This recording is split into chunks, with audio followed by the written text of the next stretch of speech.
Teachers echo A I. ശരിക്കും A ഐനെ പറ്റി നമ്മൾ കൂടുതൽ മനസ്സിലാക്കുമ്പോൾ, എഡ്യൂക്കേഷനിലുള്ള എ ഐയുടെ ഇമ്പോർട്ടൻസ് മനസ്സിലാക്കുമ്പോൾ, നാച്ചുറൽ പ്രോഗ്രഷനിൽ നമുക്ക് വന്നൊരു ഐഡിയയാണ് ടീച്ചേഴ്സ് എക്കോ എ ഐ. നമ്മൾ ഇൻട്രൊഡ്യൂസ് ചെയ്യുന്നൊരു ഐഡിയയാണ് ടീച്ചേഴ്സ് എക്കോ എ ഐ എന്ന് പറയുന്നത്. അപ്പോൾ പ്രത്യേകിച്ച് ഈ ടീച്ചർ സ്റ്റുഡൻറ് റേഷ്യോ അത്ര ഹെൽത്തി അല്ലാത്ത സ്ഥലങ്ങളിൽ, ഭയങ്കര ജനസാന്ദ്രതയുള്ള സ്ഥലങ്ങളിലൊക്കെ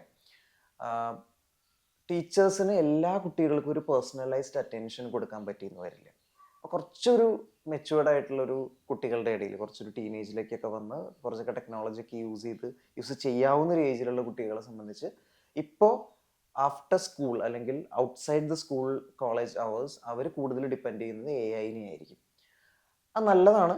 പക്ഷേ ഇതൊക്കെ എന്ത് തരം എ ഐ ആയിരിക്കും? അത് ഓപ്പൺ സോഴ്സ് എ ഐ ആയിരിക്കും, ജനറൽ പേർപ്പസ് LLMs ആയിരിക്കും. അവർ എഡ്യൂക്കേഷന് സ്പെസിഫിക് ആയിട്ട് ഉണ്ടാക്കിയിട്ടുള്ള എ ഐസ് ആയിരിക്കില്ല. അങ്ങനെ ഒരു പ്രശ്നമുണ്ട് അതിനകത്ത്. അപ്പോൾ what if schools can take N initiative in this? അപ്പം ഞാനൊരു എക്സാമ്പിൾ പറയുകയാണെങ്കിൽ, ഒരു ടീച്ചർ +1 ഫിസിക്സ് എടുക്കുന്നുണ്ട്, +2 ഫിസിക്സ് എടുക്കുന്നുണ്ട്.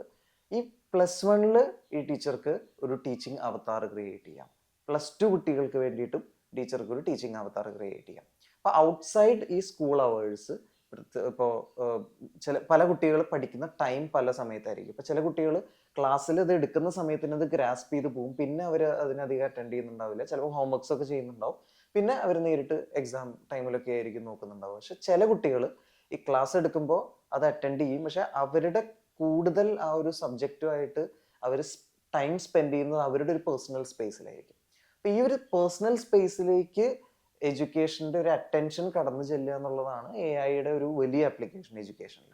അപ്പം അത് സ്കൂളുകൾക്ക് തന്നെ അത് ഇനീഷ്യേറ്റീവ് എടുക്കാൻ പറ്റുകയാണെങ്കിൽ അത് ഭയങ്കര ഹെൽത്തി ആയിരിക്കും.